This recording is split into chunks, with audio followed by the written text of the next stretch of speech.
This week, multiple high-level Trump administration officials came under fire for adding a reporter to a national defense group chat.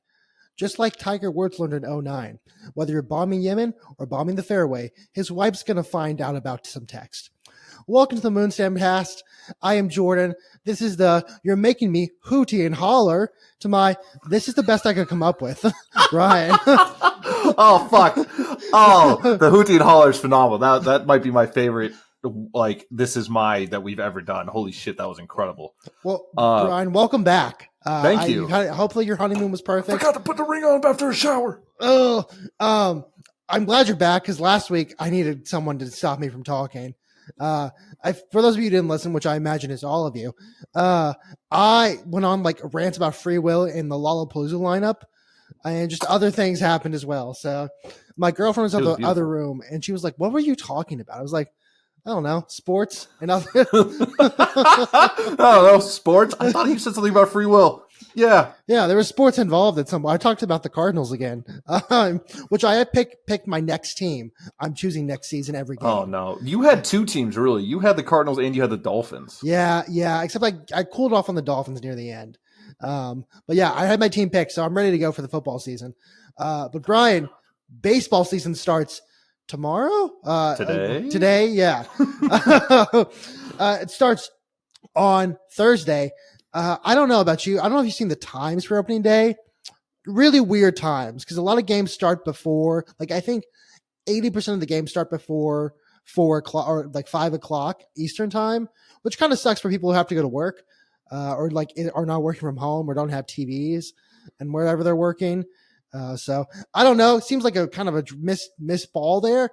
Leave it to Rob Manfred and MLB to make a horrible decision when it comes to spreading the game. But who cares? Baseball starts tomorrow. They got 162 of the fuckers. I think they'll be okay. Yeah. Also, Astros, Altuve left field, Cam Smith on the opening day roster. Nice. Big I news. love it. I'm very happy for Cam Smith. I don't know if you saw his mom announcing to him, which was really cute and sweet. Video. Very sweet. I really don't have much on the Astros. Again, I watched so much college basketball this weekend. I don't have really thoughts outside of college basketball. The Astros is going to be a wait and see. It's definitely one of the more interesting teams we've gone into, not necessarily in a good way, into a season with in probably the past 8 years. It's going to be a wait and see thing. We're gonna see how all these young guns do, and how all the new faces do, and how old faces and new places do. We'll definitely dive into a little bit of the Astros next week after we see the first round. I'm still thinking about college basketball. First week of games, but it's going to be an intriguing, interesting ride for an Astros fan. That's officially my call. I do think we're going to win the AL West, and I do think we're going to hover around 84 wins is my optimistic call. It can be anywhere for me between 60 wins and 90 wins. That is my my plus minus. Because I don't know what's going to happen because it's a different team. Whenever I saw the Cubs and the Dodgers play in Japan, I was watching I think I talked with the Pikachus last week, saluting to the national anthem, and they were going down the rows. I was like, oh, Kyle Tucker's on the Cubs. I forgot. And it made me sad again to see that Kyle Tucker was on the Cubs, even though I don't think that trade was as bad as some people predicted. Not with Cam Smith already making it into our opening day roster. Yeah. Even when it first happened, I wrote a blog about how I wasn't upset because I thought we brought in some bats who worked well with Minute Maid. With that said, still love Kyle Tucker and still miss Kyle Tucker. I hope you're doing well, my sweet prince. If nobody got me, nobody got me. Real quick on Kyle Tucker. I think we said this during the time. I don't love this trade as a Cubs fan. Unless you lock him down, you gave up a top 100 prospect, a solidified third baseman, and for a 1-year rental, maybe. If you sign him long term, you might have won the trade. Absolutely. Kyle Tucker is a generational talent. He is incredible. If you don't lock him down, it's almost an automatic loss. Yeah. And for what they gave up as well, they gave up actually some good players, some good future, good not role players, because again, I'm thinking about college basketball, but like good players who like could, fill a void or fill a spot in future players. So again, if it's like the Kikuchi trade where it's like, if this works out, it works out really well. If it doesn't work out, we've had a 6-month rental, whereas they had a 1-year rental. So that's a really good comparison. Kikuchi, where it didn't work out, we didn't re-sign him, so we're kind of like, shit. Thanks, not Loprofito. Thanks, I can't remember any of the names of people. I'm so bad. Loprofito. It was Loprofito? Okay, thank you. Sure it was Loprofito. Loprofito and others whose names, no, there was one. I'm so bad. Wagner, there we go. I was so bad with names. My apologies. Not the one that got shut down in Russia. No. The now Hall of Fame... now Hall of Fame closing pitcher son. What a fucking reference. Dude, a Wagner Group reference? That was perfect. That'd be really well with the opening joke as well. We're just talking about bombs. How to get shadow banned on TikTok. Yeah, well, we already kind of got that one time because we did call them Chinese spyware, which I did, it's like if I call them Chinese spyware and then they shadow ban me for calling them Chinese spyware, makes me think they're Chinese spyware. They're like Valorant. There's a way to lose any sponsors, and that we weren't going to get any sponsors anyway. You know who's not Chinese spyware? What is it? Raid Shadow Legends. Sometimes I'll go to my Google Drive and see that PowerPoint I made for Among Us, where I thanked our sponsor, Raid Shadow Legends, halfway through. Wonderful. I was like, I need to. Thank you to Blue Chew as well. They're not going to sponsor us, but would you like to?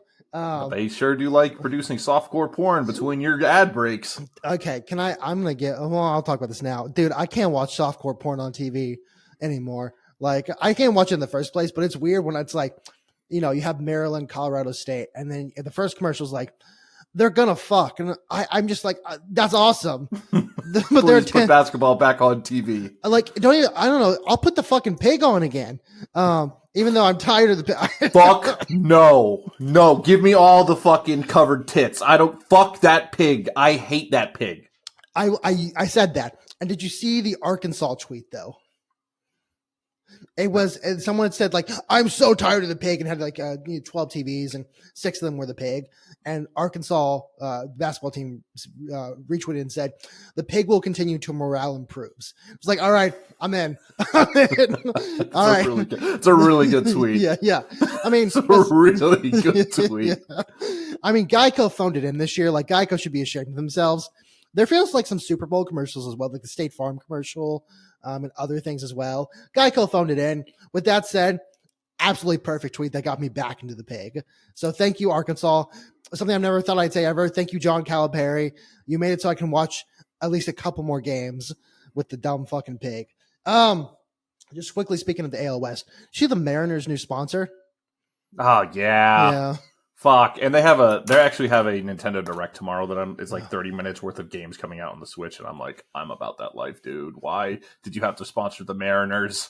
Watch them like have the Mariners on, be like, oh, it's opening day. I'm not gonna watch, so I don't care. My face will literally be that, like, it'll be happy because like, I wish new Paper Mario announced or something, and then it's gonna be like sponsored by the Mariners. I'm just gonna fucking throw my phone. You see like the fucking trident there, and you're like, I can't. Like there's a trident in Paper Mario. They're like, yeah, Paper Mario can now use a trident, sponsored by the Seattle Mariners. You're like, well, there goes my favorite game ever. Mario's new partner, Julio Rodriguez. End it right there. It's Felix Hernandez. What are you doing here? I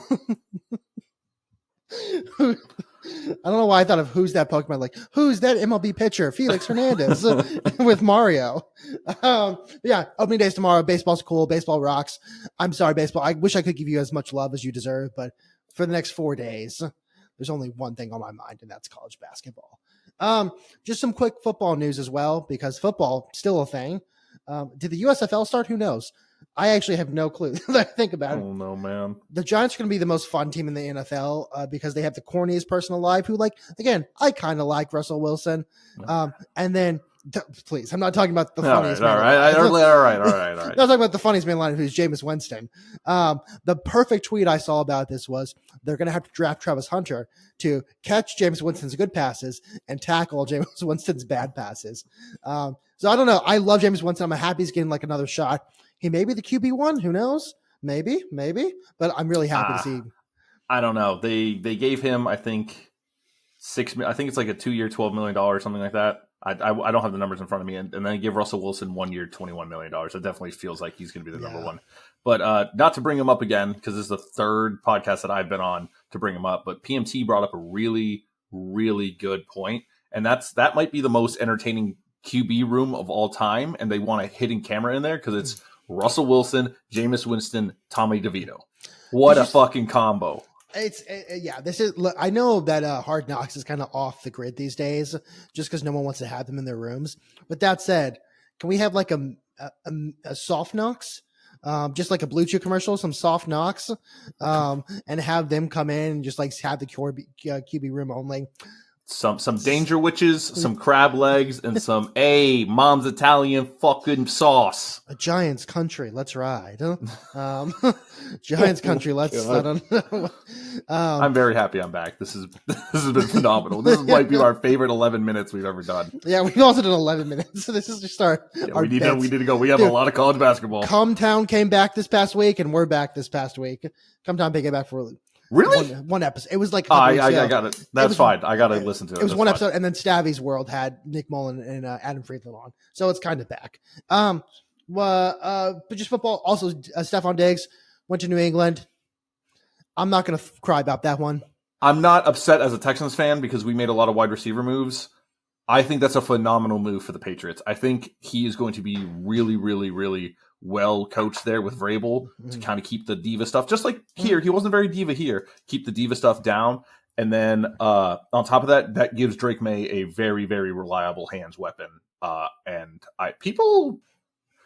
Drake May is pretty fucking good from what he showed last year. He had nothing to work with, but keep an eye on the Patriots. They might be a sneaky 500 team. A late stage career Randy Moss arc for Stephon Diggs. Diva goes to the Patriots, all of a sudden becomes this amazing. He was, but like becomes this locked in wide receiver. One last thing, and this is a question I saw, and I want to pose it, but not talk about it because let's pose it. It was about how many of the drafts, NFL drafts of all time, would Andrew Luck be the number one overall pick? I thought of 3 I can think of that I think are like there's one is Cam Newton. I think Cam Newton goes overall over him. I think there's a world where Myles Garrett goes above him. I'm not sure if that's true, but I think there's a world. And Peyton Manning. It depends who's the biggest problem with that question. It depends on draft order. Yeah, because sometimes teams that have the number one overall pick have a QB because of trades. Not a lot that Andrew Luck doesn't go number one overall. Not a lot. Now, this is assuming this is like we don't have future knowledge. Yeah. It's not like, oh, we know what Tom Brady's going to be. He wouldn't have been picked in the same sixth round. Okay, so it's like going back in time. Andrew Luck just gets dropped in that time zone. No timeline. No one knows it's him. Man, maybe 10 to 12 at most for me. That's no research done. Yeah, no, this is just, I went through a couple, I went through the ones I kind of knew, like overall, first pick overall, where I'm like, I remember the story, I remember what happened. I'm like, I remember Andrew Luck being drafted. He still goes first, even if it's like a defensive end. It's like, I feel like he still goes first. But that's just a question I wanted to pose. I didn't want to really talk about it, but it's more of a pose. Maybe during our summer debate series, we can talk about that more. But it was just a fun question I saw. Speaking about going to the other football, soccer, the U.S. lost this week. Honestly, it was during college basketball. I don't remember anything that happened. I didn't really watch it. I had 4 screens on college basketball, as you should. And so, I don't know, same shit, different day. I feel nothing about the U.S. men's national team at this point. I have a little life hack for you next year for March Madness that we will get to when we get into the college college recap. I did the YouTube TV quad. It's the best thing ever. We have Fubo. Fubo didn't offer that. Fubo didn't have TNT, TBS, or True TV.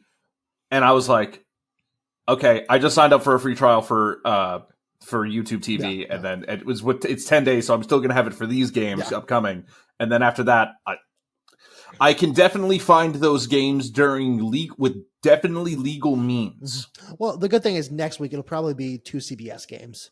Oh, and then another, and then the CBS, like the Saturday, Friday, 2 CBS games, and then the Monday, a CBS game. Okay, because I believe I have it till Sunday, so I think I'll be okay. I think you're good. I think you're safe. But that's a little life hack for everyone else out there. Mm-hmm. That first weekend was amazing because you could just do the quad box of those 4, and they just had all the games going through. Just sign up for a trial. It should last you the first 2 weekends. If you start it on the Thursday, it should last you the first 2 weekends, and it was an amazing time. I can only imagine. Find a wife that will let you watch every single basketball game on your honeymoon. That was fucking ridiculous that she let me do that. It's my Portsmouth girl's friend's first March Madness. I will talk about the UH Gonzaga game where she learned what it means to see Jordan stressed. Oh my God, you almost went to the hospital. 100%. Yeah. It was bad. Hockey. Just get this out of the way. Last week I talked about the Maple Leafs being horrible. They're back. Who cares? They're back in the Atlantic Division. I want to shout out John Tavares. He has 30 goals and 30 assists in the season. I've kind of been reading up on him. This is his 7th season in the Maple Leafs. He continues to do well, continues to be a great performer. Yeah, I just want to give a shout out to him. Joseph Wall, not John Wall. John Wall. Joseph Wall. I want to give a quick shout out to him. I kind of talked not shit, but I was like, maybe not as good as Solars. He saved 38 of 39 shots a couple days ago. Absolute killer. He's doing well working with Solars. I think I mentioned it a couple weeks ago. I am in an era of the Maple Leafs coming in where they have some of the best goalies they've ever had. I'm very happy to see that. It makes me my heart beat. They're 3-1 since their last talk. They have 89 points. They're first in the Atlantic Division. Playoffs start in April 13th, something like April 19th, April 13th. Coming up. Yeah, coming up very soon. So I think knock on my Wayfair desk, but I think they're good. Mitch Marner question. I have seen a lot of talk about Mitch Marner re-signing with the Maple Leafs, and that's not going to happen because he is he's UFA this year. I've seen the Blackhawks are going to offer him a lot of money. I've seen people posting the Josh Allen tweet or quote where it's like, I have so much money. What's $5 million more? Who cares? I want to ask, because I've seen that he on Hockey Reference has him listed as the 10th best Maple Leaf of all time. Don't know if that's true. That's just what Hockey Reference said. I'm not an expert in this. Is he going to resign? Is there a chance he resigns? Or is this like one of those, hey, after he leaves, he's gone. After he gets the ability to leave, he's gone. Just fun fact I learned while researching this: the 10th best, the third best player in Maple Leafs history is a guy named Tim Horton, who also founded Tim Hortons. Okay. Yeah. So apparently Tim Hortons is actually named after a guy who was also a Maple Leafs player. So that's my hockey update. Huh? Over on my side of things, Avalanche are 44-25-3 with 72 points. We're third place in the Central Division. Nathan McKinnon has 107 points. He's still in first. He's now up by 6 points over the next 2 people. There's a tie for second. And All Hell Kale is still kicking ass, tied for 9th in points overall with 82. I've proposed this question a couple times throughout the season. I'm proposing it again. Is this are we getting towards unheard of territory for a defender having? I mean, he need a hell of a run to get him before playoffs, but zeroing in on 90 points in a season for a defender, is that insane? Has it been done before? I don't know. I could Google it, but hockey TikTok, hockey Twitter is so much better than anyone else. Yeah, I love hockey TikTok. They're the nicest people in the world. When if you went to the NBA TikTok and asked a question hey, we got shot at. Dude, you get shot. People just yell at you. Okay, that's everything else. That's everything that didn't. There's only one sport that mattered this past week to I think everyone in the country: college basketball. I actually really loved this weekend, even though I think some people were complaining about how it wasn't exciting. We got some exciting games here and there. At the same time, this is the most stacked top of the bracket that's ever been. I think there are 5 teams with adjusted net ratings of 30 or more. And it's happened, I think, maybe 3 or 4 times before, that you've had at least one team, and there are 5 teams this year. We just have some great teams this year. I enjoyed this weekend. I watched like 56, 40 something hours of college basketball. I don't know how much. I was exhausted on Monday. Yeah, it was a lot. A lot. Yeah, like you said, a lot of people were complaining about the like top heavy, how the tournament went. But I mean, isn't that the point of how like rankings are supposed to go? You can't guarantee upsets and everything. If you're gonna blame someone, blame the underdogs, I guess, for not upsetting the top seeds. I know brackets are supposed to go insane. You're supposed to pick some upsets and stuff, but people that didn't do that, they viewed it like we view duels when it's like Joey Wheeler versus Yugi Moto. Who's gonna win? If people did that with this tournament for their brackets, they are looking pretty okay. Okay, I had my Yu-Gi-Oh moment of the week written down as well. It was also a Joey Wheeler reference. I thought you were going to reference, so I was going to reference like no fucking way. You didn't, but I was like no fucking way. That would have been really cool. But yeah, no, like part of March Madness sometimes, and it doesn't happen all the time, but like McNeese winning was actually kind of like foretold in some sense. Like I saw a lot of people saying, hey, McNeese is probably the better team here. Colorado State, same thing. So like the upsets were still predicted, which in my mind almost says that the committee did a really good job this year, minus the one little bit that we talked about, or people had talked about. At the end of the day, it didn't matter. UNC didn't do anything. Bubba got his bonus, whatever. I was like, we have to go through maybe the first week can be a little slow. First weekend being like a little like character development weekend. To have this next weekend be killer. Because like we'll talk about this later. I'm looking at the matchups for this next, like for tomorrow and even Friday. It's like, oh my God, we're just blessed. We're hashtag blessed right now with like some amazing basketball coming up our way. And so I'm not like, there are people who are complaining who I think are, I'm not going to say casuals because I hate the word casuals, but who watch March Madness and expect like Cinderella moments. And then they see Arkansas as the Cinderella of this year, but they don't understand what Arkansas has been through. Or they see that, Kentucky's a 3 seed, or they see Kansas got knocked down. They're like, oh my gosh, Kansas. Yeah, it's like, did you watch Kansas? Like, I watched Kansas, and like, Kansas was going to get knocked out. Kansas was the first round exit no matter what. They looked bad. I think one of their players said UH destroyed them, like mentally, in the two overtime game, double overtime game. So that's, I don't know. I was very happy with this weekend, and this weekend, or I was very happy with last weekend, and this weekend is going to be so much better. And even the weekend after that. Yeah, I saw a tweet that he got absolutely destroyed on for tweeting out, and he was like, man, no buzzer beaters in the first 32 games of the first 2 days. We had no buzzer beaters. If you knew they were going to happen, they're not as special. If you can schedule like, during the 32, who's going to have the buzzer beater? No, you just watch best of March Madness crazy ends on YouTube. Hashtag please subscribe. Hashtag no copyright, whatever. Don't sue me, CBS. Despacito too. It's just, I think, like you said, we don't want to say casuals because if they've been watching it for a long time, maybe, but they don't, follow the sport super close when it's not March Madness.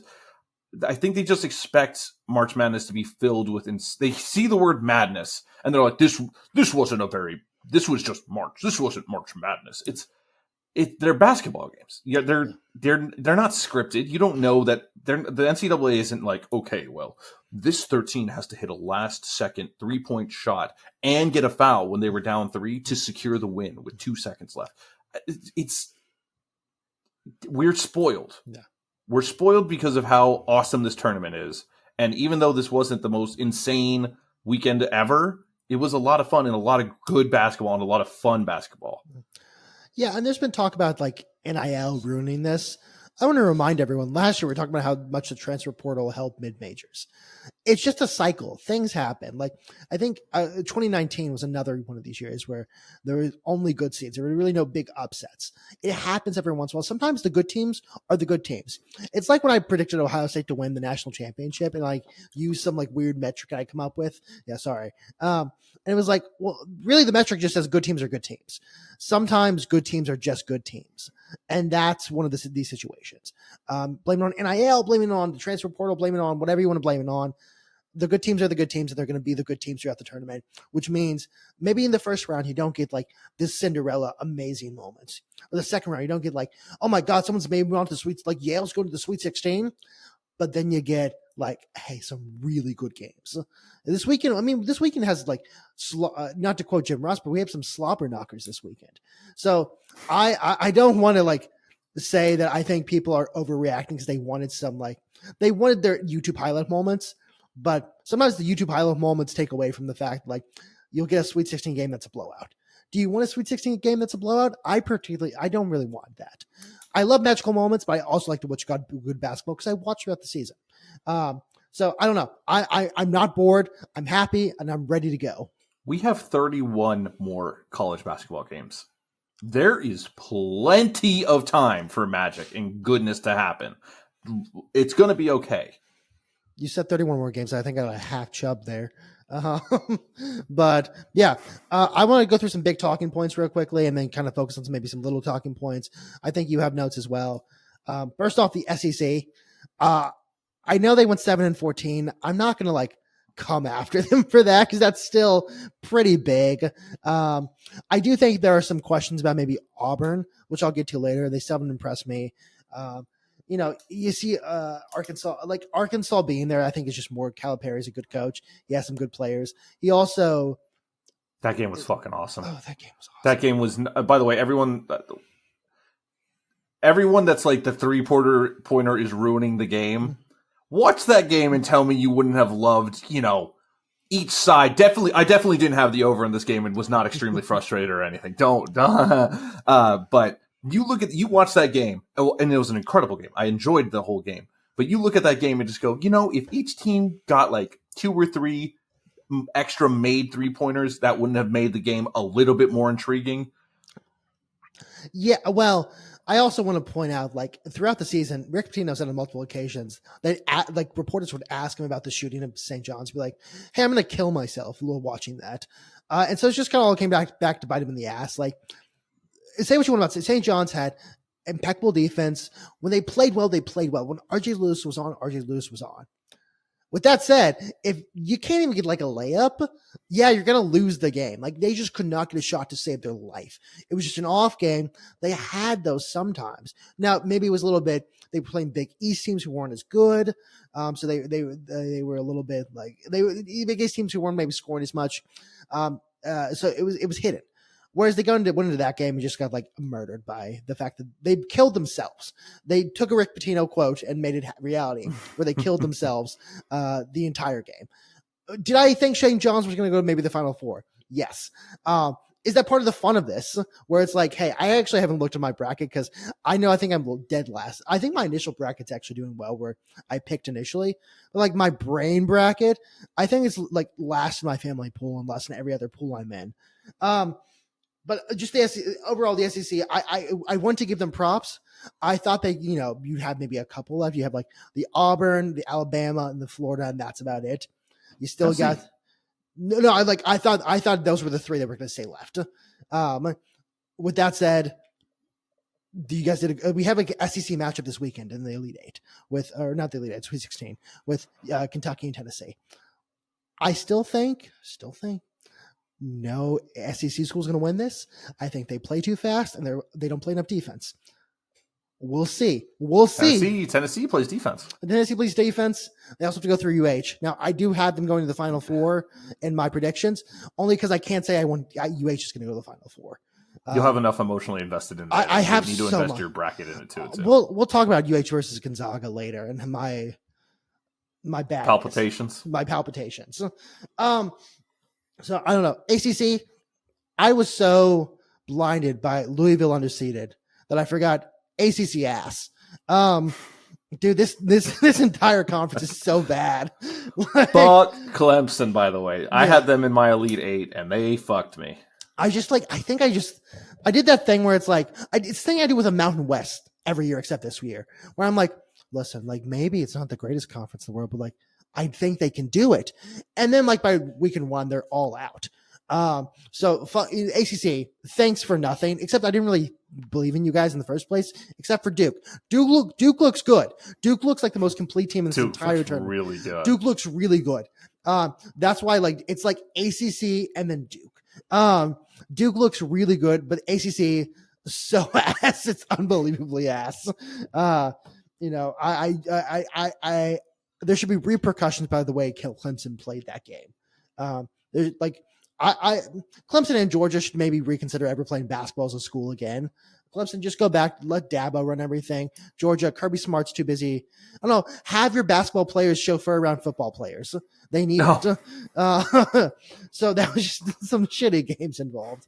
I don't know if you have anything else on either of those two conferences before I move on to the Big 12. A&M, the big defensive team in the SEC. No. They lost to Michigan. Yeah. Big 10, bro. Well, so the thing with that game is that it's one of those, at the end, you could tell A&M wasn't rebounding as much, which is like their bread and butter. Wade Taylor could not make a shot to save his life. And Wade Taylor was kind of the litmus test. He was the canary in the coal mine when it comes to A&M. If he can't shoot, no one's shooting. Like if he can't get anything to hit, nothing's going to hit. And so like as Michigan came back, it's like you could feel that, A&M's out. Like it was just, maybe it was like 5 minutes left where you're like, okay, this is over. Like they're not coming back. And I think that's maybe some battered Aggie syndrome in that for their fans. But I've seen enough A&M where it's like they give up because they just can't play the game. So Tennessee, I think I said A&M was one of the best defensive team. I forgot Tennessee existed, as I hope most people do. And so they probably are the best defensive. They are the best defensive team in the SEC. Kentucky can maybe outplay them. Mark Pope maybe can out-scheme them. I don't know. We'll see what happens. It's gonna be a fun game. Big 12. The funniest part of this weekend, as a person who knows a lot about Big 12 basketball and the new fan dynamics, whenever Kansas lost the first round and the Big 12 had to release like we went 6-1 when the first weekend, or like the first round.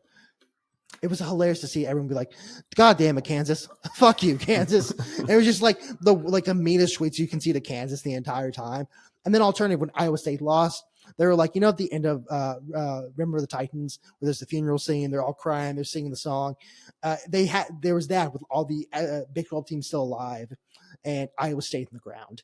And like you can see this weird disparity going on where like everyone's like, Iowa State, you sweet, sweet soul. Thank you for all you did. We're sorry. It wasn't a great season overall for you guys. You lost some big guys.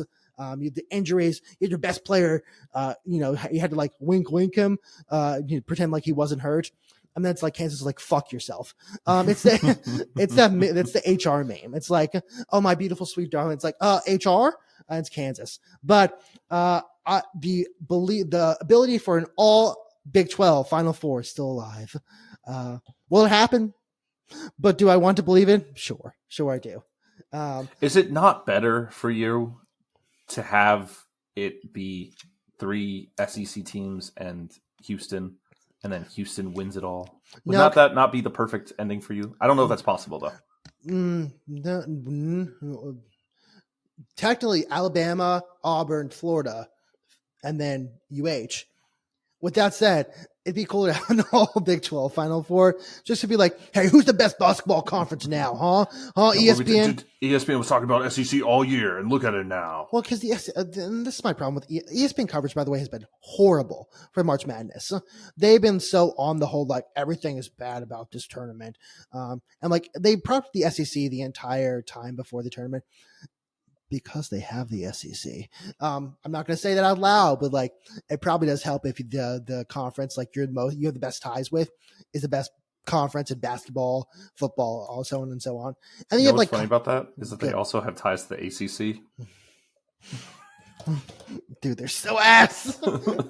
I got so in like they're so ass that ESPN couldn't even be fucking biased. I know. No, they couldn't. Well, that's their wet dream though. Is we have one ACC team that's good. It's Duke. Oh, perfect. Yeah, no, I just can't get over how badly Clemson played. I think one of my friends texted me. He's like, "This is one of the worst games I've ever seen." And then Georgia played. I'm like, maybe worse. But yeah, no, I'd love a all Big 12 Final Four. Do I think it's going to happen? No. It'd be fun. Just quick. Well, we'll talk about this. Well. Yeah, we'll talk about this later. I have a thought for you on BYU Alabama. and what the bet should be on that. Ooh. Big Ten, by the way, the quiet going to the tournament. Not a lot of talk. They were there, but they, no one's calling the best conference. There wasn't like the best team in the nation in the Big Ten. It wasn't like the years have passed. Came in and just swept. They won 8-0 in the first round. And they went in and just, they killed A&M. So Big Ten, sorry, I wasn't familiar. I mean, I was familiar with your game, but sorry, I wasn't familiar with your game this weekend. My bad. I didn't believe in you really. I do hope Purdue gets stomped. I think they will get stomped. No, I shouldn't say that out loud. I can't say the word, the W word with UH right now, or the L word. Yeah, those are like my big. Oh, also Tom Izzo. Do I want him to maybe go to the Final Four? Yes. Do I think he will? I don't know. It's Tom Izzo. Sometimes he just fucks up. It's his natural state of being. So that's my kind of big overarching thing, kind of storylines, what happened in conferences for the first weekend. I don't know if you want to talk about St. John's at all. We did talk about St. John's a little bit. Rick Pitino, fade him. The funniest part of that is Cal wearing the checkerboard or checker jacket, the same jacket that Pitino had that sex on. So it's so funny seeing that. I think there was a tweet about this. Coaching is the only profession where you can hate someone for 30 years and still have to deal with them sometimes. And then you have to see each other because they were fighting on the sidelines. They were like yelling at each other on the sidelines, which beautiful. I love it. Yeah, it's perfect. It's perfect. This is what college sports is about. Okay. It's passion undeterred by the fact that the product on the court kind of sucks ass sometimes. Given again St. John's performance, again I had them in the Final Four. I'm so fucking stupid. I need another one. People were saying that this might be the send off game for those two because it's really hard to obviously meet each other in the tournament. I need them to figure it out for next year. I need it, man. Well, and also I want people to understand as well. Arkansas kind of is the Cinderella this year. They're a 10 seed. They did not look good the entire year. There are two bright spots. One, they beat Kentucky. And that's really big for Cal for beating Kentucky. Two, they got to the Sweet 16. And it's kind of weird because I think if you're looking from like an outside perspective, you think St. John's season was a failure and you think Arkansas season was a success. Now, if you talk to like Tyson Chicken, who owns the team, kind of, Arkansas was successful because they got to the tournament, even if they hadn't a season. They beat Kentucky. They got to Sweet 16. St. John's won the Big East twice. They won the tournament and they won the conference. It's just, I don't know. It's weird to think about Arkansas being this like the Cinderella here. I think Texas Tech stomps in this weekend. That's just maybe my Big 12 agenda gets in the way there. Auburn.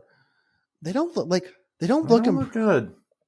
Now, could it be that they're winning basketball games though, so it's hard to take that away from them. Yeah, but they don't look like a number one seed. They don't look like Duke. They don't.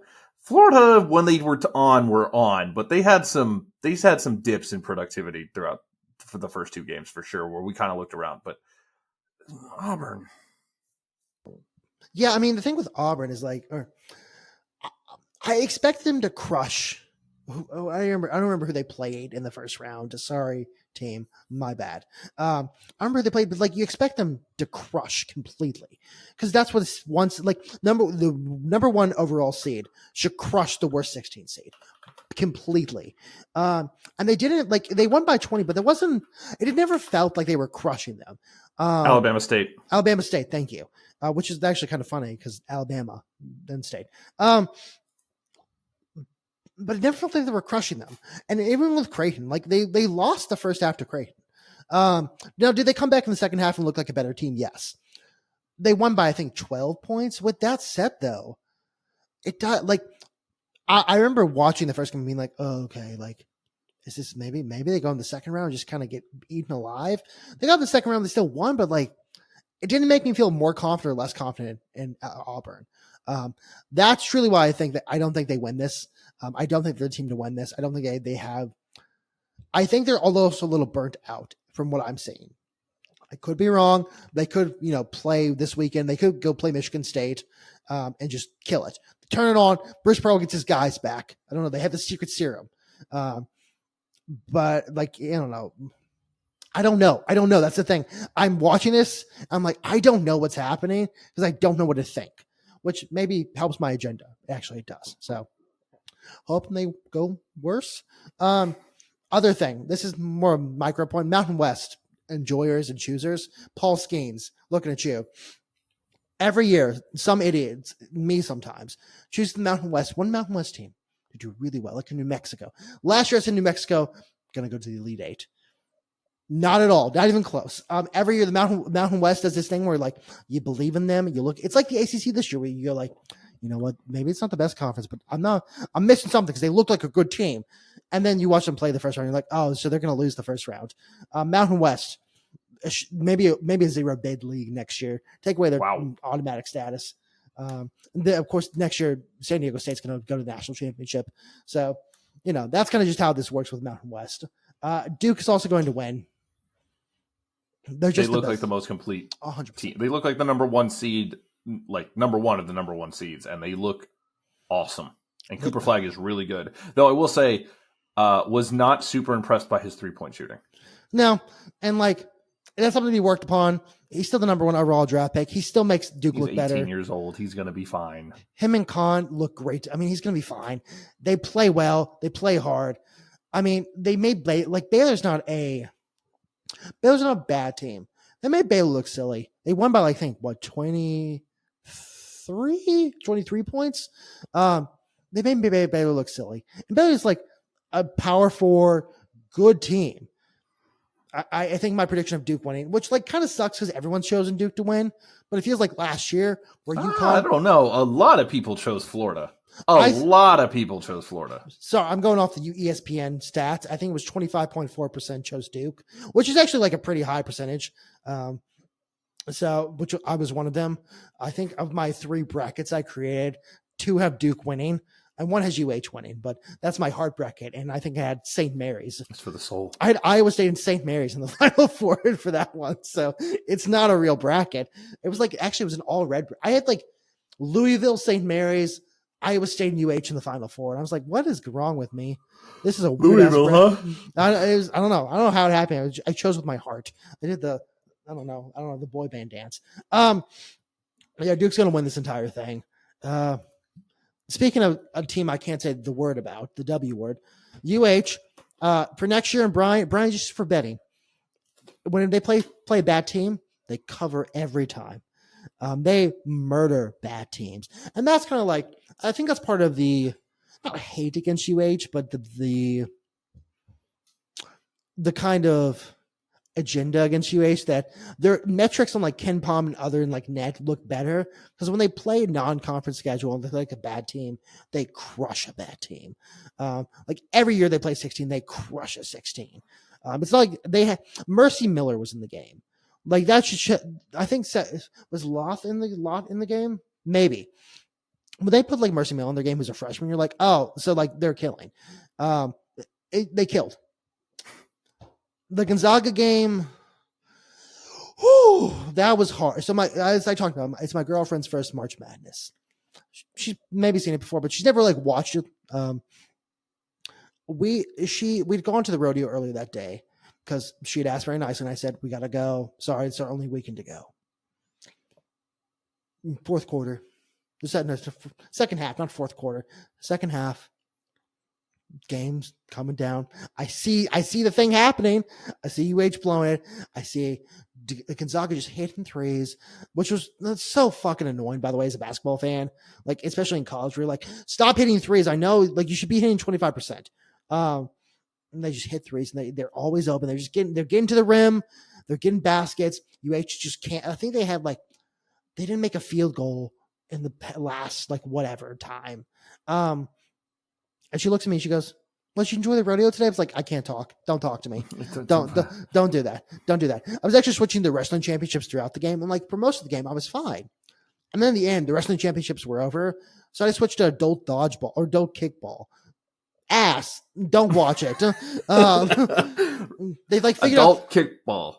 ass. Yeah, no, like they figured out the meta where they only like kick it short. It's like, can someone bomb one? But it was like all like little infield like bunts, and I was like, this sucks. So I'd go back to the game and like I'd see the score get worse. So I'd go like I turn on like Pirates of the Caribbean, but I can only turn it on for 10 seconds at a time. So if I turn it on for more than 10 seconds, I get anxious. So I'm like, I have to go see the game again. And then like it's a game I've seen UH lose before, and I expect them to lose before. I want to give some props to Kelvin Sampson. Up 3, you foul, right? You foul up 3. That's the thing to do. Didn't foul up 3. Smart move, because if Gonzaga had made those 2 free throws and we had inbounds would have fucked up somehow. They would have scored a basket. What happened? Turnover, foul, secure the game. So, I talked about this last week. I'd make jokes throughout the year. It's going to be really funny when Auburn faces a 9-seed Gonzaga, and then I had to face an 8-seed Gonzaga. Committee, can you please never again put Gonzaga as an 8 or 9 seed? That was hard to watch because they were a top 10 KenPom team. So, I actually feel way better about this weekend because I think Purdue's beatable. I thought Gonzaga was going to be rough, and for most of the game they weren't. And at the end, they stepped up when they needed to. They said, "Oh yeah, we're Gonzaga, by the way. Like we're Gonzaga." Stepped up when they needed to. Gonzaga, wonderful job. Mark Few, the team just works. Congratulations. Honestly, you should have been somewhere else. You should have been like probably a 4 seed. So I'm sorry that you had to be. It was a second round game. But yeah, that was hard to watch. As a fan, as a neutral, probably a great game. Oh, it's phenomenal. Yeah. Notre Dame not making the tournament has been so good for me. It was awesome. After what happened to the national championship, where I couldn't enjoy a national fucking championship because I was dying on my couch with every single snap of the ball, to witness an entire tournament where my team is not involved was nice. Obviously, you want your teams there. Obviously, next year's NFL playoffs, I want Texans there. Next year, college playoffs, I want Notre Dame there. This was a nice break where I was just like, oh, I have the only emotional investment I have is also a financial investment, hypothetically. But it was nice not living and dying with every shot because of a team I love. Well, and I the thing is, like, there's an emotional connection to this team that I can only speak about in terms of like this long story. Like UH should have won a national championship. In '83, they were supposed to win national. They didn't. The national championship was UH versus Louisville. UH won, went to the national championship. NC State was there. NC State wins. Last year when NC State was going to face UH, possibly, I saw many UH fans very upset about that. I've seen this organization since like 2014 when I was a freshman at UH just pull themselves out of the gutter. Like work to make this team a good team. Go through guys. I mean, no offense to like guys, but there were 1 and 2 stars, and now like we're attracting 2 5 stars next year. I've seen this happen. So like, obviously, if the Texans go into the playoffs, I'm gonna be like, yes, I want the Texans to win. But I don't have like that deep emotional connection with UH. I have this like deep emotional connection where I need them to win because I think they deserve it. And so I watch a game like UH Gonzaga, and my heart has palpitations where I'm asked, are you okay? Like, no, are you okay? And I'm like, no, it'll go down in like 10 minutes. Right now, I can't watch the end of the game. Blood pressure is 200 over 130 or whatever. If my blood pressure was taken that time, they would have rushed me to the hospital. They would have said, sir, you might be dead. Just because like, I just, I don't know. The body felt strained. And so there's this emotional connection, which is why if I can say UH is going to blank a game, there's no word there, because if I say it, because I have my Final Four prediction down, I have Tennessee going to the Final Four, and in the brackets I have UH. Because I want to say UH really badly, but if I do, well, then if they don't make it there, then I'm hurt. But if they do make it there, I'm like, well, who cares if I was wrong? They're in the Final Four. Who gives a shit? I'm winning. So yeah, March Madness rocks, except if your team might win. It fucking sucks. So I don't know if you have any more thoughts on this past weekend. Dan Hurley, I want your thoughts on that. So I like Dan Hurley. legitimately I like Dan Hurley, only because I think we need a guy like him to be. He's good for the court. sport. He's good for the sport. If every coach was like a Coach Cal has his moments. He's a great coach. He's never gonna like say a slur at a ref. But Dan Hurley will. And like the thing with Dan Hurley is like, I think you need, and people, I think Mark Chida said he was the bad guy. And people are like, well, Chris Beard is with Ole Miss. I'm like, yeah, but he doesn't mean like bad person. Chris Beard is a bad person. Chris Beard should be in jail probably. Dan Hurley's just like really angry. He just likes this guy. And the thing is, he's like a, I don't know, I was going to say Belichick, but not really Belichick. He's like, in 10 years, he's going to retire. Or maybe, I don't know, 20 years, he's going to retire. He's going to be, on a TV show. He's going to be the coolest guy in the world.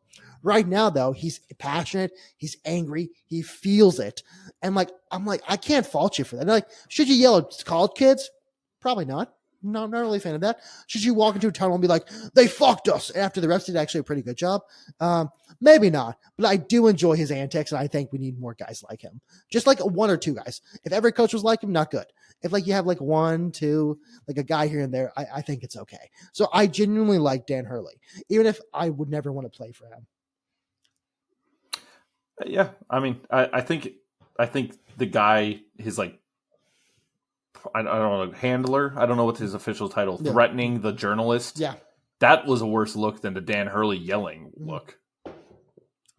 Did you see the Dan Hurley thing where his assistant walks by and he goes, "Shut up," and the guy just walks up. Oh, he's yelling and he's just very quiet. "Shut up," and then just went right back to it. It was incredible.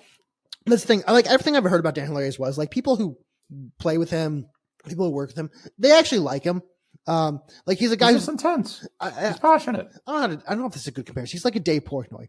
From the outside looking at it, Dave Portnoy fucking sucks. But if you know Dave Portnoy, you're like, oh, this guy actually kind of rocks. He's a good friend. He's a very loyal guy. Maybe you don't want to be his friend, from the outside looking in.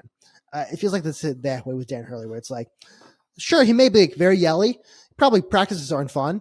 Probably isn't funny after a loss. At the same time, he seems like a guy who's loyal, a guy who actually cares about his guys, which is why he's so passionate. So I'm a Dan Hurley fan. I'll say it. I'm a Dan Hurley fan. Yeah, I besides that, I mean, it was a fun weekend. I'll just give you my little stat of that I was tracking.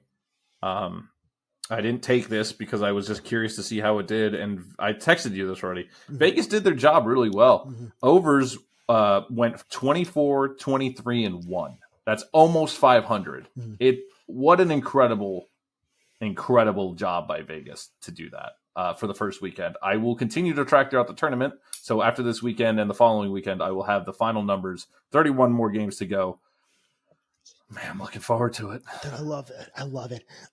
Next round, Caleb Love versus Duke is going to be a fun game, which is Arizona Duke. Maryland versus Florida is going to be a fun game. I think it's the Crab 5 versus Florida. It'll be a fun time. There's an SEC dogfight happening in Kentucky versus Tennessee. I've already talked about it. Last thing, the over taken for BYU Alabama. That thing's gonna be a 3 fest.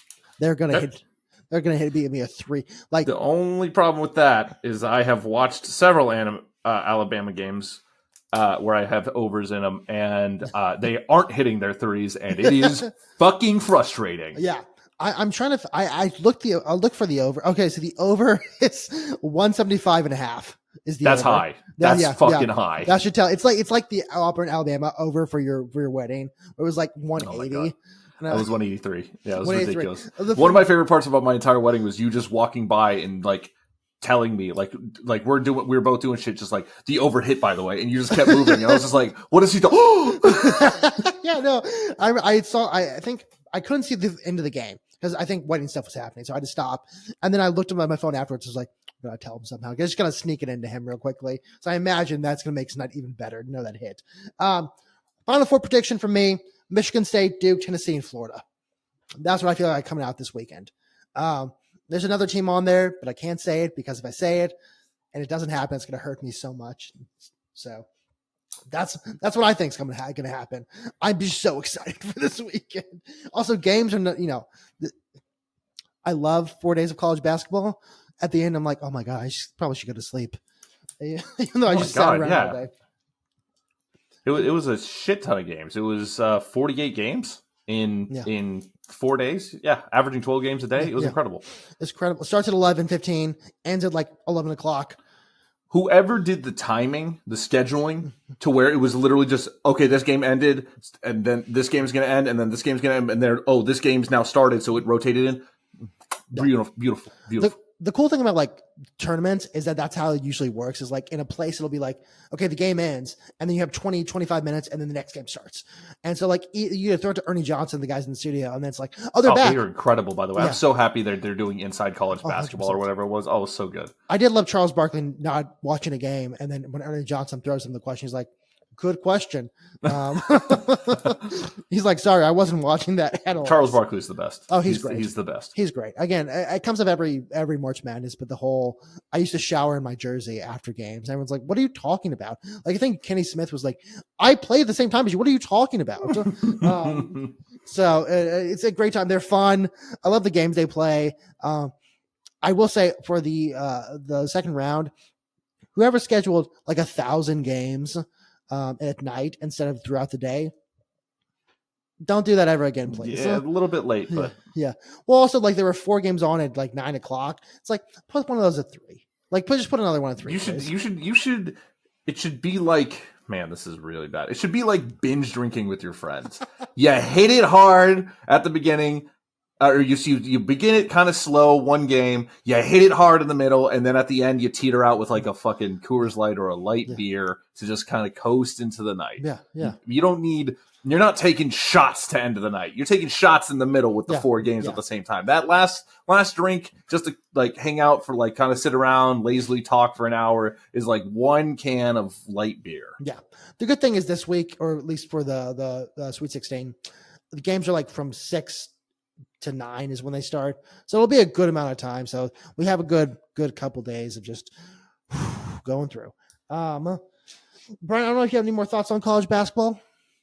All right. I'm going to do some last thoughts from Jordan. The NCAA wrestling championships were this weekend. Fantastic time. I was like watching them. I like to watch more during the year, but I'm just not good at it. A couple notes. At 133 pounds, Lucas Bird won. Lucas Bird then, after he won, ran up to his girlfriend and hugged her. Brian, I don't know if you know why I'm mentioning this. He's 5'5". His girlfriend, I think, is 6'3". And as a man who's dating a girl taller than himself, short king, Mike King, Based. keep going. I was just very cool. I don't know. It's cool to say. Proud of him. And also it was a cool match. Carter Starocci, a first 5-time champion. He was a 4-time champion at 174 pounds, won on Saturday at 184 pounds. Pretty cool. First time ever. There is a problem of guys in wrestling. Like, I think I'll talk about Gable Steveson in a second. He graduated high school in 2018. There's like a long list of guys who graduated in 2019 from high school. It seems to be phasing out now because you had COVID year. There's a lot of stuff. It's like college basketball. Where like you see Wade Taylor, like Wade Taylor's still here. And then this was his last game. The one that everyone's talking about is Hendrickson versus Stevenson. I must call him Stevenson, not Stevenson. Stevenson. One of the cooler matches of the like all time. The biggest upset, probably one of the biggest upsets in NCAA wrestling history, from what I'm told.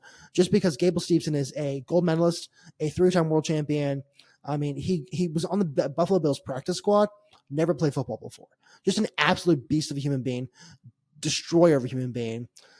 And the last 30 seconds, White Hendrickson got a takedown, and he just overpowered Gable Stevenson. It wasn't like, oh, he got caught. It wasn't like, oh, he tricked him. Oh, he just ran through. Very cool moment. If you haven't watched it, go watch it. And it was, I don't know, it was also kind of cool because the guy came out with the American flag. He's a second lieutenant. Gable Stevenson had chirped at him because Gable Stevenson didn't look great the entire week. He looked great. He doesn't look like Gable Stevenson great. And it just came, it's going to be in a Don't Stop Believing edit somehow, somewhere soon. Last thing, Barkley Marathons happened this past week. Now, if you don't know what the Barkley Marathons are, they take place in Tennessee. It is a 5-loop, 20-mile loop. So the loop is 20 miles. It's 5 loops race. And you have, I think, 72 hours or something like that to complete the race. It is incredibly difficult. It's an ultra marathon. I think there have been 26 finishes by 20 runners in its history since the 1970s. And is but that's all to say there were no finishers this year. There's a documentary about it if you want to go watch more about it and learn more about it. It's called like the Barkley Marathon, the race that eats their young or eats its young. But yeah, just little thing for ultra runners, or if you like ultra running, there were no finishers this past year. I think it's because the year before there've been a couple finishers, there may be 2 or 3. And so whenever there's a finisher, they change the course to fuck with the runners. And so that's all. Also, last thing I just saw on Twitter as I was getting ready, there was more War Thunder leaks, more classified documents released on War Thunder forums. So thank you. That's the second time this week. What side? It was like I think it was an F2 plane. So our shit got leaked. Oh yeah, no, that's what happens all the time. People, this has happened like multiple times. No, I know, but no, sometimes they like it's Russian leaks and shit. Yeah, but no, it's all fuck. The thing is, the F2 is like old, so it's not like a crazy thing. But I do think one of the funniest things in the world is that to prove themselves right in arguments, people will release classified documents on War Thunder, and it's just about like mechanics. It's not about like anything. I'm not saying nothing important. We'd have a sports podcast. Nothing's important. Nothing ever happens, but. That's all to say. This was a great weekend of sports. It's going to be a great weekend of sports this weekend. Brian, thank you for being back. It was great to have some context. It's not going to be an hour and 12 minutes this time of me just talking to myself. It was enjoyable, man. I loved it. Appreciate that. You're an insane person, but I loved it. That's why the people love me, I think. I don't know. People call me to say I don't know ball all the time. Brian, where can the people find you? You can find me across all social medias at Auric Polaris, AuricPolaris. I was supposed to stream Balatro every single day until I beat it, and then amazingly on the second day of playing it, I fucking beat it. So I think I might do something this weekend or on Friday. I don't know yet. But Jordan, where can the people find you? Find me at Jordan's Thoughts on Twitter, and then or X. I'm gonna start calling it X, and then find me at Moonstamp Sports all across. I know I don't like it either. Across all platforms: Twitter, Facebook, Instagram, YouTube, and while supplies last, TikTok, because I think the deadline's coming up next month. So we'll see what happens there. Love you all. Thank you for staying with us this long. If you are listening, please rate, subscribe, like, whatever you can do. We appreciate all your support. See you guys next week. See you.